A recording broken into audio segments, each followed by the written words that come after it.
Ako po si Tene Rose de Andante. At ako naman, si Michael Davantes. At kayo'y nanonood ng Mabuhay Montreal TV.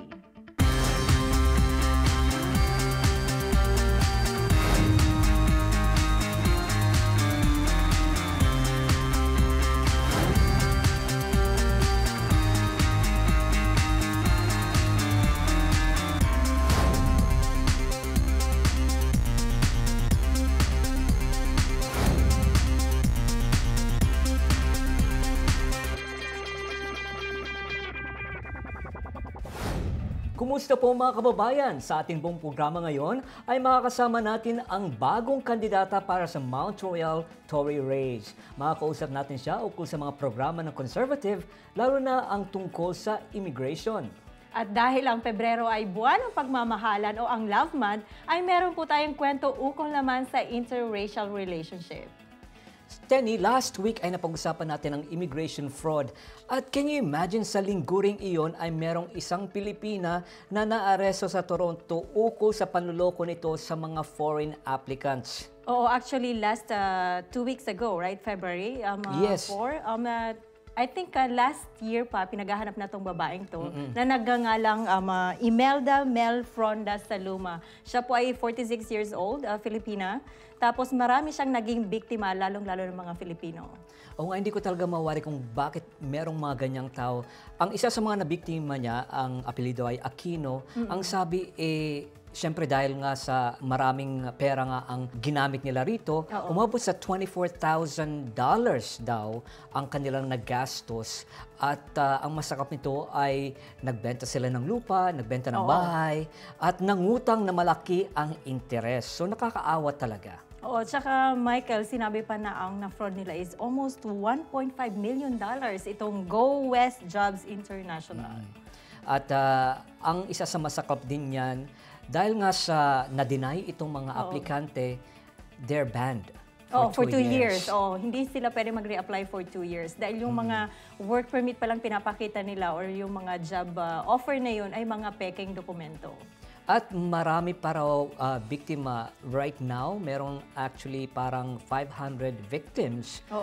At in-encourage ng mga police na kung meron pa mga biktima ay tawagan lang sila. Narito po ang impormasyon. Contact police at 416-808-3100 or the Crime Stoppers anonymously at 416-222-TIPS or 8477. At dun po sa mga naging biktima, wag po kayong mag-atubiling tumawag sa kaukulang ahensya. Magbabalik po ang MMTV.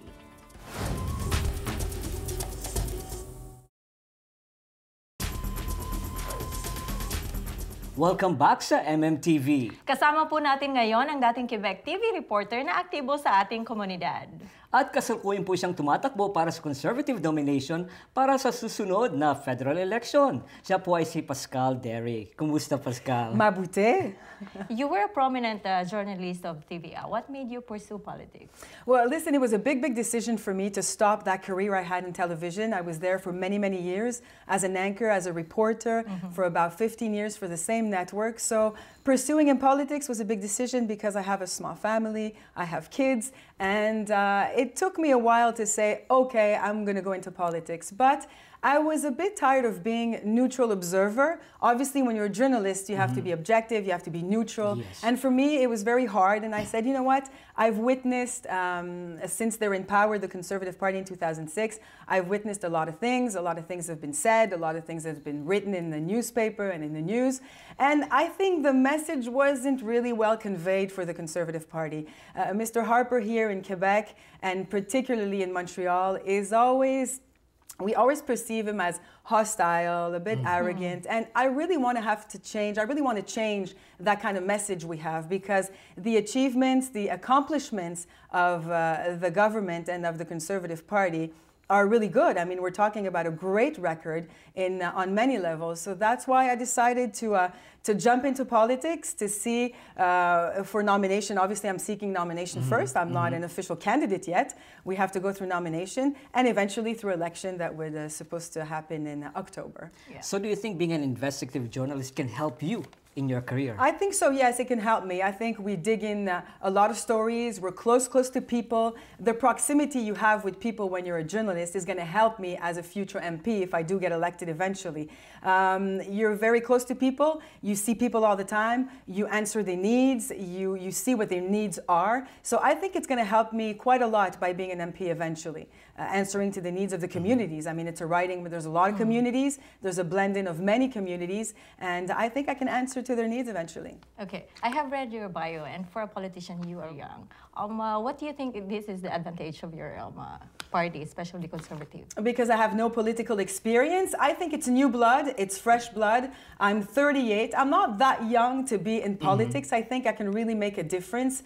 It's different. I'm perfectly bilingual. I'm francophone. Yes. Obviously, I speak also English. I can reach out to many communities. And I think that's what people are looking for today. People are looking for fresh blood. I want to give a fair image of the conservatism here in Quebec. And I think I can really make a difference. I can reach out to many communities that I've known along the way during my years of being a journalist, during my years of being in the media. You reach out to many communities, Filipinos, but there are also Lebanese. There are also all the Francophone community, the Anglophone community. So I think I can reach out to everybody. And if you look at overall, I think I can make a good job as an MP eventually.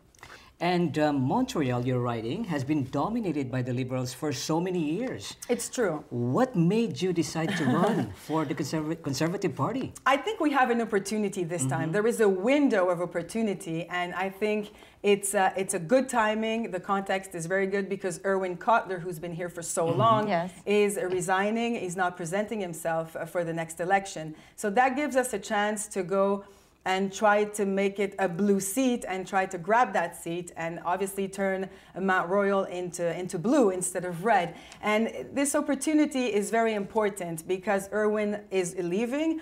A lot of people were voting for Erwin Kotler. A lot of people were not voting for Liberals, but they were voting for the man. He did an admirable job. He's a unique man for human rights. He did tremendous work.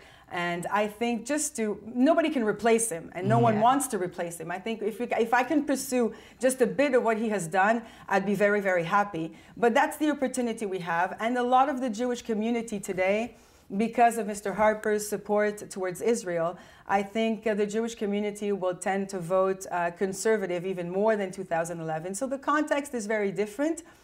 And I think there's a switch. People are going to switch. In communities, ethnic communities, there is a switch they're going to make. Filipinos, a lot of them are probably going to vote conservative next election. Also for the Lebanese community, Lebanese Christian also probably will vote for conservative. So there's a lot of people that are actually switching right now. And I think it's a good thing. And there's like a surge, like a mini blue wave actually going on right now. And if it can go on until election, well, that'll be great for us. Can you discuss what the Conservative parties can do for the ethnic communities in Quebec? Well, they've done a lot for ethnic communities in Canada overall. I would say that immigration particularly, we have more new Canadians coming in the country every year than we ever had over decades. So this is a lot. And we had a lot of transformations in immigration ministry. Former Minister Jason Kenney did tremendous work, rebuilt and transformed some programs that gives a quicker access to Canada. I mean, the applicants don't wait for years and years and years. Under the Liberals, there was a backlog that was really a big important issue. And when Jason Kenney came in as a Minister for Immigration, he actually rebuilt a couple of programs, made it easier for applicants and for the applications to be processed in a reasonable delay, reasonable time frame. And for Canada, it's a lot. I mean, there's a lot that has been done over the years for immigration, a lot of programs that have been transformed, and I think it's a good thing for ethnic communities. Okay, how are you going to promote the relationship between Philippines and Canada? Well, I think already the trade between Philippines and Canada are very strong. I know that Mr. Harper went to Manila in 2012, and there's strong ties, economic ties also. We're talking about, I think, $1.5 billion a year in the trade between the two countries. And we have the same values, and that's what's very important. I think the Filipino community and the Canadians have the same values. And, you know, elsewhere in the country, Filipinos vote conservative. Actually, it's here in Montreal that we see a bit of a difference, probably because we're not as well represented in Ottawa. And if we win eventually, we will be better represented. But we share the same values: hardworking, values of family, of respect, of dignity. It's the same values we share. So all over the country, they do vote conservative already. So I hopefully we'll be able to make the Filipinos vote conservative in the next election. And I think, as I was saying, there's a switch that is turning on right now. And I would like to mention the help that you guys have done for the victims of Typhoon Haiyan. Yes. I think in humanitarian aid, Canada stands out very well. Yes, there was special measures in 2013 when Typhoon Haiyan hit, obviously, the Filipino. A lot of Filipino were affected, and we had those special measures that were put in place to get these people in Canada as soon as possible. And there were thousands of people coming in the next year. So the process was very quick. Within a couple of months, people were getting in the country for people affected by Haiyan. And humanitarian aid, Canada really stands out. He is a leader in humanitarian aid all over the world, actually. What are your final words for the Filipino community and then Filipino viewers? Well, the Filipino community that I've started to know a couple months ago is amazing. They're genuine people, they're hardworking people, they're very well integrated in Canada, and they're everywhere. They're all over Canada. I mean, seriously, we share the same values, and I've known these people for a couple of months already, and I'm just hoping these people will vote for us eventually, and I'm sure we can make a difference. I'm sure we can make a difference with that community eventually. Well, thank you so much, Pascale, for coming to our show. Thank you. Salamat. Thank you for having me on the show. Magbabalik po ang MMTV.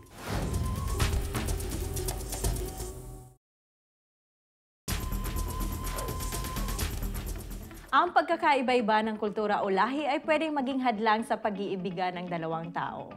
At yan ang aking kwento ngayong buwan ng pagmamahalan. Maraming dahilan kung bakit nag-aasawa ng hindi kalay ang mga Pilipino. Una, ang Pilipino ay nanggaling din sa iba't ibang lahi o mixed heritage.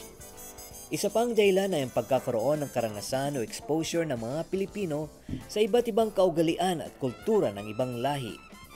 Ganun pa man ay masasabing hindi ganong kadali ang magkaroon ng relasyon, lalo na kung ang kulturang pinanggalingan ay magkaiba. Kung kaya't inalam ko ang pagsasama ni Romel na isang Pilipino at ni Vicky na isang Canadian.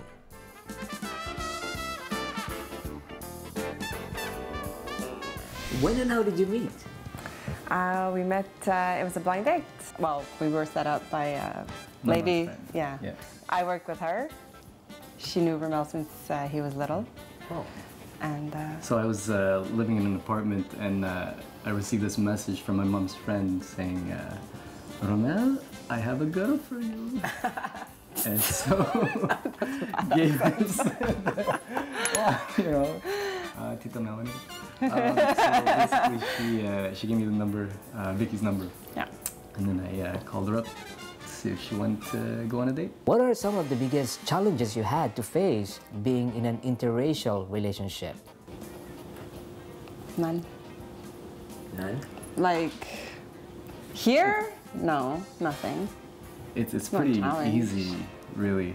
What are the advantages and disadvantages of being in an interracial relationship? So the advantage, I would say, the children, the kids are cute, the cute kids. The food, the culture, learning about a different culture, which always was very interesting to me. And disadvantage? I don't really see any, It's all good. It's not as if we, especially in Canada here. It's not like we live in the 70s or 80s or anything. Nobody really looks at you and say, what's going on there? So it's, it's pretty easy. Yeah.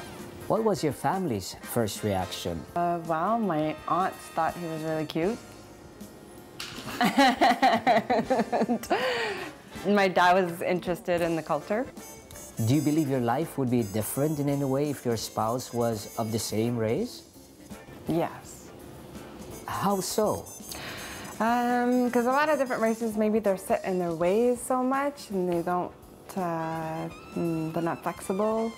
And I found that, well, Rommel and I are very similar, even though we come from two different backgrounds. We have exactly the same kind of values and the same kind of mentality. Really. mentality, yeah. Like, so, Very even if, easygoing. yeah, I don't know. No, I think life would have been different had it been even in maybe another Filipino. It's just, this was the perfect match. What advice would you give to couples in interracial relationship? I think it's important to be flexible in accepting their culture, their ways of life, and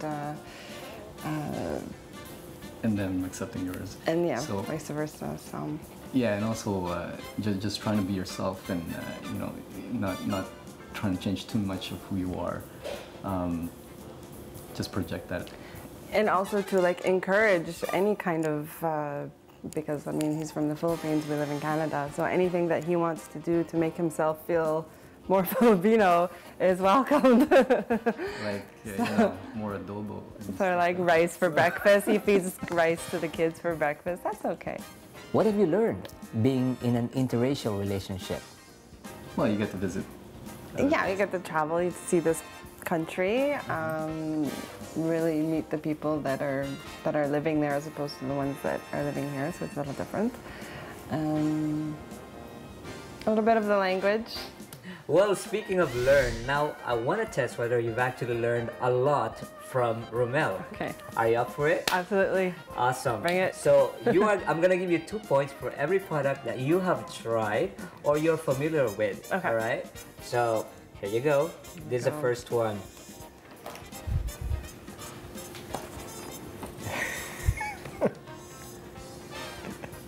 Oh, I've had this before. It's like a little dessert, Yeah. right? Puto. Okay. I've had it, I bought some actually in a bakery on Van Horn. Oh, there you go. Yes, it's a rice cake. Yeah. Okay. So. should But we is that get- the one they put cheese on? Yeah. Yeah. Awesome. How about this one here? Yes. Oh, Dried mango. We have some probably Yeah. in our basement. When we went to the Philippines, one of the ladies that was friends of the family gave us a huge box full of dried mangoes. Especially that you've been to Cebu. Yes. Yes. It was very from popular. Cebu. Yes, Yes. exactly. Yes. Wow. Easy. Now you got about 8 points. One more. I'm kicking. One more. One Give more. me a challenge. How about how about this one here? Oh, We call it yeah. cornic. It's good with Red Horse. Red horse, exactly. What's it called? The pork rinds? No. Is it pork rinds? No? No. These are corn. Oh, no. Corn, I haven't yeah. had that one. Okay. Sorry. Yeah. Speaking of, Yeah. This one, yes. You've tried My this. husband buys. I bought it What is it sometimes called, for though? him. Chicharron. oh, good for you. You Bonus, bonus. Bonus. I did. This one is a big one here. I did Big buy. one. I did buy a big box of these when I was pregnant the first time. Oh. And I bought these when I was sick in the Philippines. Also, they were feeding this. to All me. right, so you win everything. How about some Filipino words? All right. You up for it? Sure. So the first word is you have multiple choice. Oh. All right. Is it a type of tea? It means thank you. Or C, is it a furniture? Thank you. Salamat. Thank you. Yeah! The next word is Patis. patis. Is it a carpet? Fish sauce.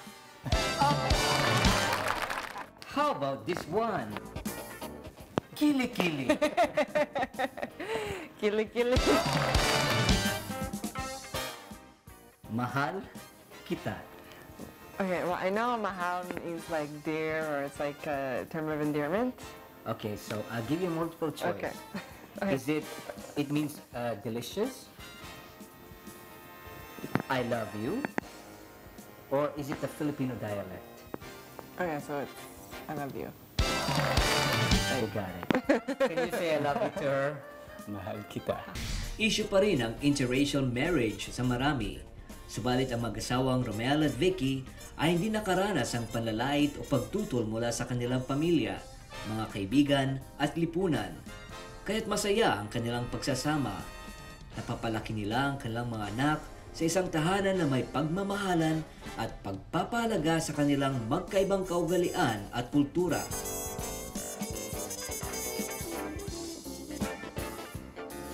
Alam mo, Terry, na-meet ko yung halos at nakilala yung mga nasa litrato na interracial couples at masasabi ko talaga na pagdating sa pag-ibig, ang tao ay colorblind. Oo, tama yan, Michael. Kung kaya't wala po tayong karapatan na hadlangan ang pagmamahala ng dalawang taong nag-iibigan o ng mga ibang lahi. Oh, at siya nga pala, kahapon ay nakita ko sa Facebook ko itong kwento tungkol kay Romel at Elodie. Si Romel ay taga General Santos City at si Elodie ay taga Quebec. At nag-friend request itong si Romel kay Elodie ng, to be his friend sa Facebook. At pumunta itong si Elodie sa Pilipinas to meet him. At nagka-developan yung dalawa. So nung bumalik yun si Elodie for 2 years, ay yun nga, bumalik ulit siya sa Pilipinas at silang dalawa ay nagkatuluyan. Wow, talagang any distance, kung ang relasyon maganda o nagmamahalan ng dalawang tao, mag-work out. Magbabalik po ang MMTV.